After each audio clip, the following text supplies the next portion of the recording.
Now the latest ITV News in the Tyne Tees region.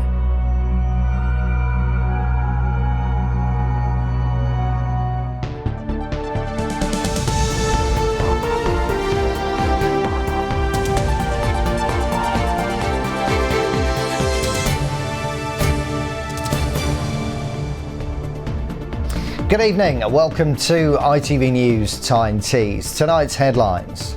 Under investigation, calls for Cleveland's Police and Crime Commissioner to resign as the watchdog looks into allegations of historic sex offences. This is a hugely serious issue. It's being investigated by the IOPC, and that's exactly right. But Steve Turner should resign for the matters that came into the public domain several weeks ago. His position is untenable, and it reveals that this man is simply not fit for office. Cross-station crisis warnings to stay away from beaches awash with dead crabs as environment experts try to get under the shell of the problem. Burning issue as world leaders clamp down on coal, how our region's once again at the cutting edge of a clean and green future. And shining bright, the hopes of bringing extra sparkle to this year's Diwali celebrations after last year's muted affair.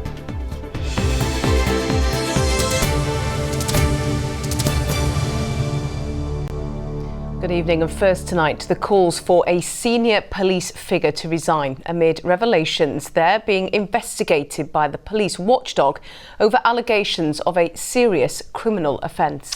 Steve Turner, the Police and Crime Commissioner for Cleveland, has been referred to the IOPC for what ITV News understands are allegations of a sexual nature. Tonight, his office have said that Mr Turner is fully cooperating with the investigation, as Julia Breen reports. Cleveland Police, once again in crisis.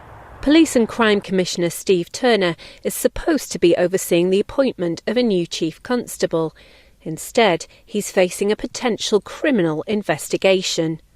And political opponents were today piling on the pressure for him to resign. I've said all along that Steve Turner should resign, and he should think about the people of Teesside and the area of the Cleveland police force, and if he's going to do the right thing by everybody, he should step away now. Steve Turner, once a UKIP councillor, switched to the Conservative Party 4 years ago and became office manager for Middlesbrough South and East Cleveland MP Simon Clarke and Redcar's Jacob Young. Neither wanted to comment today. The allegations are understood to be connected to a sexual assault, long before Mr Turner was involved in politics. Mr Turner was told of the matter by the Independent Office for Police Conduct yesterday. That's the body which investigates wrongdoing by police and crime commissioners. He didn't want to speak today, but his office told us that they were aware of the matter and were fully cooperating. Another police force will now look into the allegations against Mr Turner. A spokesman from the Independent Office for Police Conduct said the investigation, which follows an allegation of a serious non-recent criminal offence, will be carried out by a force from another area under our direction and control.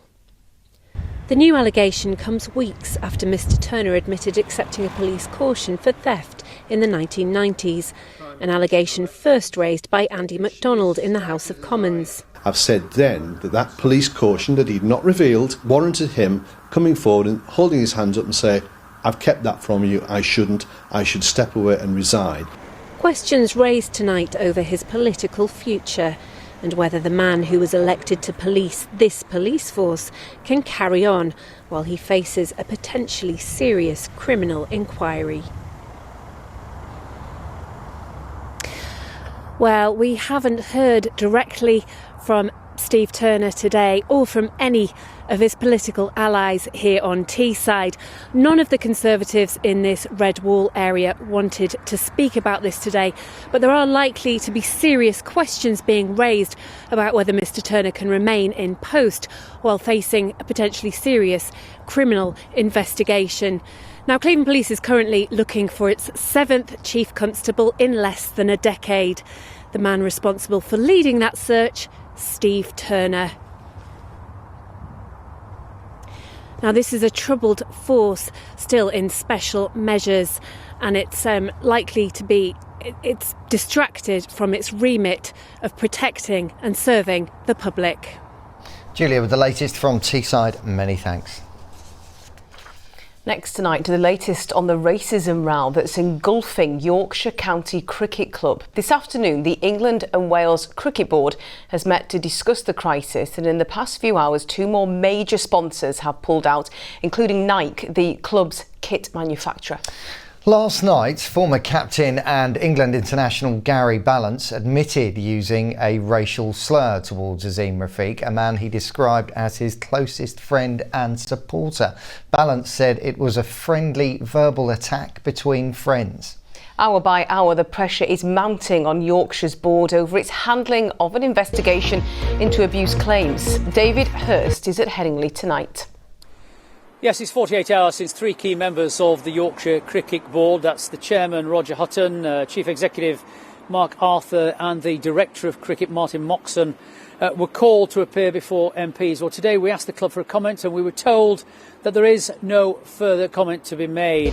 But tonight, further developments. 2 more sponsors, big ones at that, Nike and Harrogate Spring Water have announced that they're pulling out because of the way Azeem Rafiq has been treated. Well, so far, Gary Ballance is the only person connected to the club who has put his head above the parapet in which he attempted to put his side of the story, as Arif Ahmed now reports. They were the best of friends, in the words of Gary Ballance. They were so close that Azeem Rafiq was even invited to stay with the Ballance family in Zimbabwe. But the former Yorkshire captain in England international admitted to using racial slurs towards Rafiq. In a lengthy statement, he said, "It has been reported that I used a racial slur and, as I told the independent inquiry, I accept that I did so and regret doing so. I regret that these exchanges took place, but at no time did I believe or understand that I had caused wrath and distress. If I believed that, then I would have stopped immediately. He was my best mate in cricket and I cared for him deeply. I am aware of how hurtful the racial slur is, and I regret that I used this word in immature exchanges in my younger years." Rafiq has not commented but posted on his Twitter account, "I don't intend to say very much until I sit in front of the select committee later this month.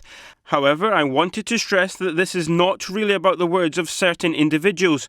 This is about institutional racism and abject failures to act by numerous leaders at Yorkshire Cricket Club and the wider game. The sport I love and my club desperately need reform and cultural change." But for anti-racism groups, the use of racial slurs in any context is not acceptable. Feels like we're kind of being flown back to the 70s, where calling someone the P word is an acceptable thing to do, and it's just not.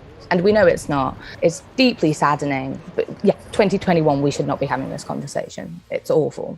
I believe that the position of the board is untenable in the fact that they endorsed that report and said that this was banter. It isn't banter, it's racism. Let's call it what it is and address it how it should be addressed. This afternoon, more of Yorkshire's sponsors cut ties with the club, including kit manufacturer Nike. As they try to pick up the pieces financially, local cricket community campaigner Abdul Rawat believes reputable damage caused will take decades to repair. There is a core people who think that Yorkshire is still a racist institution, a 150-year-old institution. That's going to take time and that's going to hurt. And that's going to demean the very valuable work that people have been doing for so many years. As anti-racism banners hang outside Headingley, the club are under mounting pressure to be more transparent in their handling of their investigation of institutional racism. Well, in the last few moments, Yorkshire have been suspended from hosting international or major cricket matches by the ECB, calling their handling of this affair wholly unacceptable.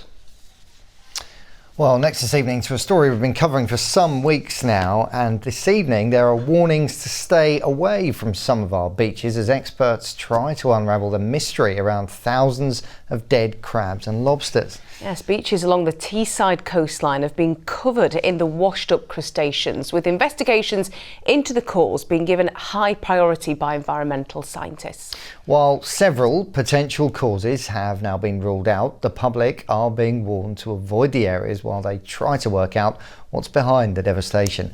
Jenny Henry has the latest. It might be windy here in Saltburn, but this beach is usually a favourite for dog walkers and tourists. The advice, though, today is to stay away due to the ongoing problem of dead sea life still plaguing our coastlines. Since the first report in early October, thousands of dead crab and lobster have washed up here at Saltburn and up the coast at Mask, Redcar, Seaton Carew, Greetham Marsh and Brand Sands. And it seems like the problem isn't going anywhere, with reports now of maggots feeding off the crustaceans here at Saltburn. An investigation is of course underway by the Environment Agency, but as it stands, we still don't really have any answers. Today they've ruled out sewage, seismic activity and underwater cables, and are now continuing with theories to do with pollution, disease and a possible natural event. Initial indications are that the water quality is fine, so there's no concerns regarding pollution. Initial indications from CFAS labs are that they haven't identified any disease. So we're now into quite complex and forensic science, and that's why it's taken so long at the laboratories. Well, while investigations are continuing, the Environment Agency is asking people to avoid the area if possible. At the minute, there is no evidence of human risk, but if you have been to one of the beaches, you're being asked to remove shoes and coats when you return home, wash hands thoroughly with soap and water, and keep pets away from problem areas, which at the minute, sadly, is the majority of the coastline here on Teesside. Well, now to the substance that really used to be the power behind our region, coal. Our relationship with the fossil fuels changed over the years, of course, after the closure of the pits and a move to cleaner and greener energy production. But despite the problems with burning coal, demand across the globe still remains high. So why is something the world is so reliant on such a big problem for the climate? Across the world, coal is still the biggest source of electricity, making up 35% of all power generated. And when it's burnt, it's also the biggest cause of greenhouse gases, 39% of carbon dioxide emissions. Reducing the use of coal would make the biggest contribution to reducing those emissions. The UK and Canada are two of the countries already committed to ending the use of coal-fired power stations. COP26 aims to get more countries to do the same and sooner. China is the world's biggest user of coal and the biggest emitter of greenhouse gases. Even though it is stopping financing coal production internationally, it is still building coal-fired power stations for its own energy supply. It is one of the countries that will see the biggest pressure to reduce its reliance on coal. Well, in Glasgow today, coal has been top of the COP26 agenda, and we can join James Webster, who's there for us now. James, what's been discussed? Certainly coal has been the biggest topic discussed here today, and an agreement where 23 new countries have agreed to phase out using coal to generate power, among them Indonesia, Vietnam, Poland and Spain. And we know how important that is. You've just spelt out how polluting coal can be, and that's why it was one of the big priorities for this conference that the Prime Minister really wanted to make progress on. Today's announcement was made by the COP President, Alok Sharma. I do believe that the end of coal is in sight. I do believe we're getting to a point where we consign coal power to history.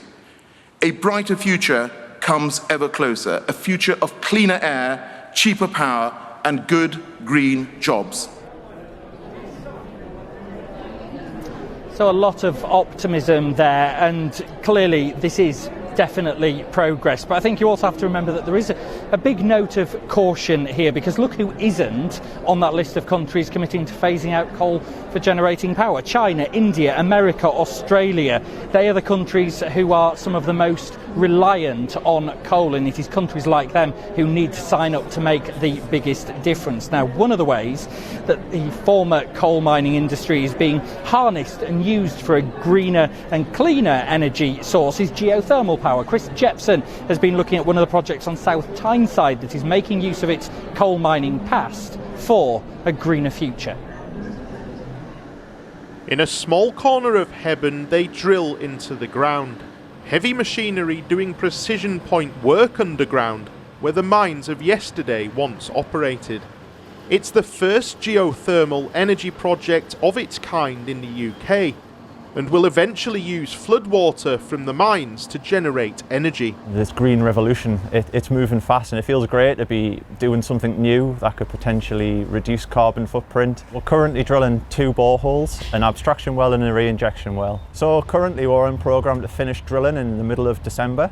After Christmas we'll start a series of pump tests to work out the quantities of water we can take from the abstraction well, with the aim of pumping about 40 litres per second. So how does it work? The abandoned mines are flooded with seawater, which is then heated by thermal energy from the earth and will be pumped up to the surface and processed in a facility to produce greener energy. This could then be used to provide homes and businesses with power or be converted into electricity. South Tyneside Council will initially use it on local authority buildings to help meet its own net zero targets. It's going to source some of our properties in Hebburn, our Hebburn Central council buildings, as well as some high-rise properties. And this is something that we could possibly roll out in future years, but currently it's a starting base for us in South Tyneside. Making use of the North East's historic mining infrastructure, the Coal Board says, puts our region at the forefront of the green revolution. The North East has really been a great exemplar of what can be done, and we've got the local authorities declaring climate emergencies and also the climate changes that we've observed. So there's different drivers now for doing it, which means that I think there's a lot more support, and hopefully we'll see a lot more movement in this. For an industry which contributed to carbon emissions, what it's left underground is about to be put to positive use in tackling climate change. Chris Jepson, ITV News, Hebburn. Some news in brief now. The courts heard a Washington teenager targeted police stations, drag queens and so-called Muslim gangs in a right-wing terror plot. 18-year-old Luke Skelton's being charged with intending to commit acts of terrorism.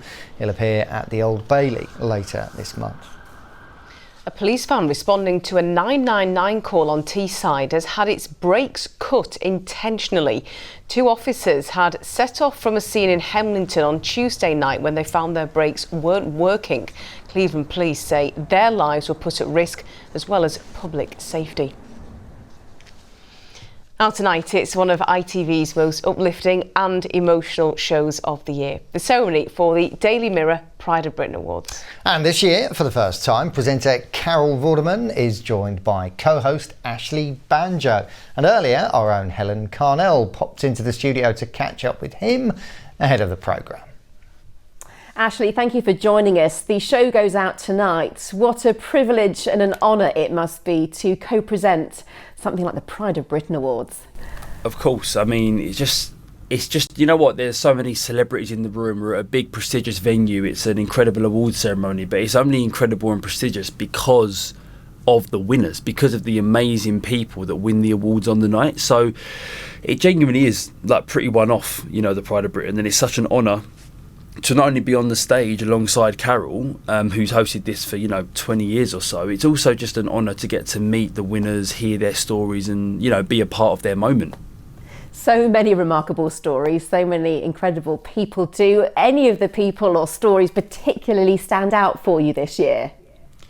I always say to people that's a very difficult question because they all stand out for different reasons in different ways. But we do have one award that basically shows recognition to the Oxford vaccine team, and I think that what's really interesting about that is that, you know, this pandemic, COVID, has been something that has affected us not only as a nation but as a world. We've had to really pull together and find solutions together. And the fact that, you know, one of those vaccines came out of a laboratory, you know, just down the road is, that really sort of was a really special moment, just seeing those people stand on stage. I'm sure it is. The local winner up here in the Tyne Tees region is a woman called Katie Jordan. Tell us a little bit about what made her stand out so much.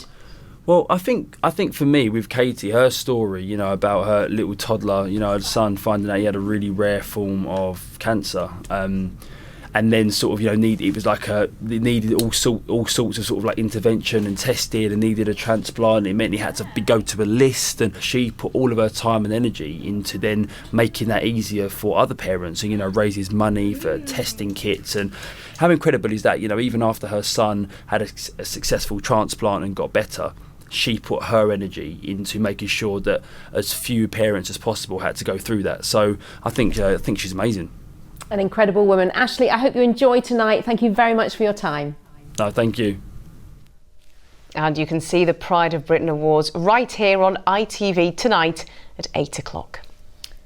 Well, the ITV Evening News continues at 6:30. Here's a look at what's coming up with Mary Nightingale. Coming up on the programme, the Tory MP at the centre of a lobbying row resigns. Owen Paterson quits Westminster just hours after a government U-turn over their attempts to clear him. But how much lasting damage has been done? A game-changing new COVID drug is cleared for use by the NHS. And... What's your name? What's your name, sweetheart? My name is Cleo. A miracle moment. Missing Cleo was found as she's reunited with her mother. Well, do join me for those stories and more at 6:30.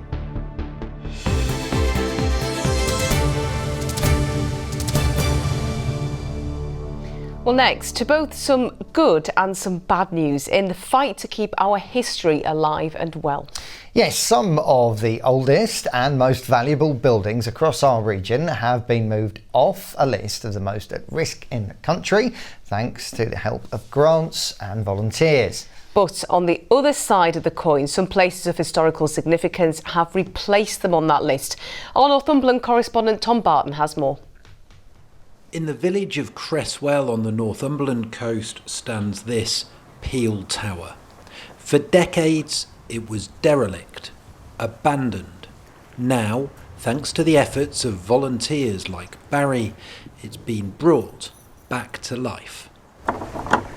We started the project 7 years ago when this was a total roofless ruin, trees growing out of it, all sorts of debris, dead animals and such like. In the years since, the tower has been stripped back and restored. Original floor tiles have been complemented with faithful replicas. A new roof has been put on. The tower saved for generations to come. To be given the opportunity to save something that's not just of local importance, because it's a scheduled monument, this building is of national significance. So, from my point of view, what can be better than saving your heritage for current and future generations? Thanks to the efforts of volunteers, this tower has today come off Historic England's Heritage at Risk register. But more than 260 listed buildings, monuments and places of worship are still recognised as being at risk. Obviously we do need to be concerned because those buildings are in a state of decay, if you like. You know, there's a danger we are going to lose them, and we must do our best to save those buildings. But being on the register isn't in itself, it shouldn't be seen as a negative thing. It's a call for action. It highlights that we need to get something done. Among those buildings that are still on the list is the Church of Our Lady on the Seaton Delaval estate near Whitley Bay. Cracked plaster and stonework showing some of the issues they've dealt with in recent years. It takes constant looking after. We've spent a huge amount of money and time to keep it in a good condition, but it is open and it's a work in progress. It will always need work.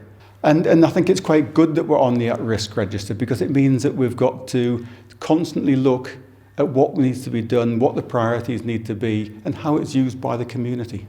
2 buildings at different stages of their journeys to be saved as part of our region's heritage. Tom Barton, ITV News, Northumberland.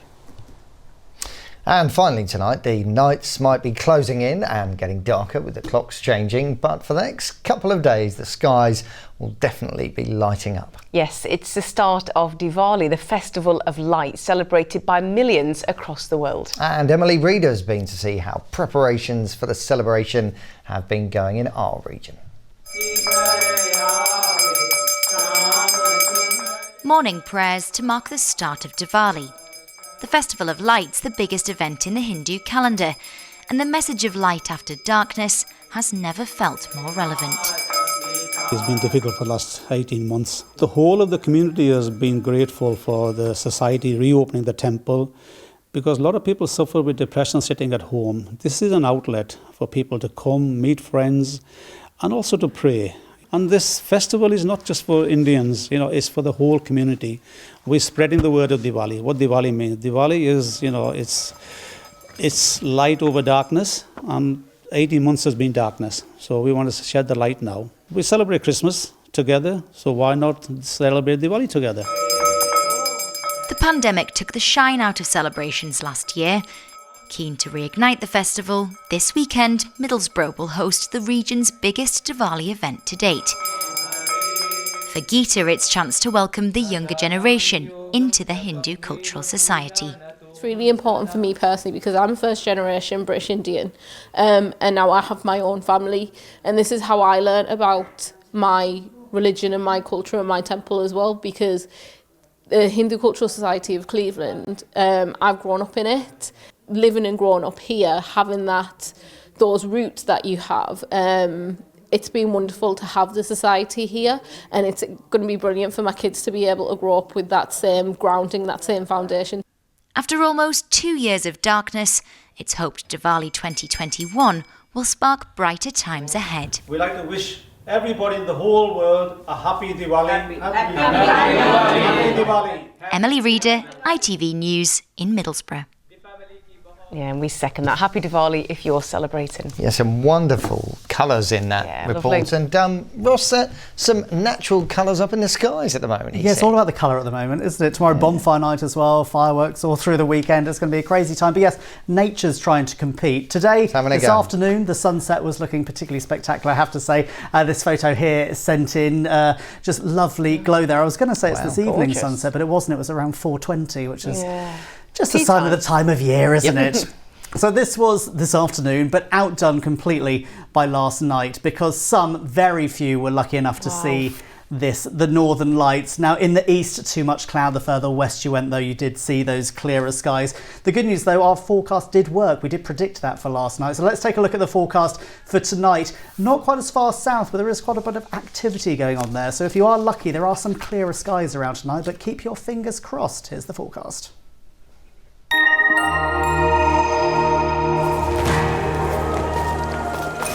Bringing you blue skies and sunshine. TUI sponsors ITV Tyne Tees weather.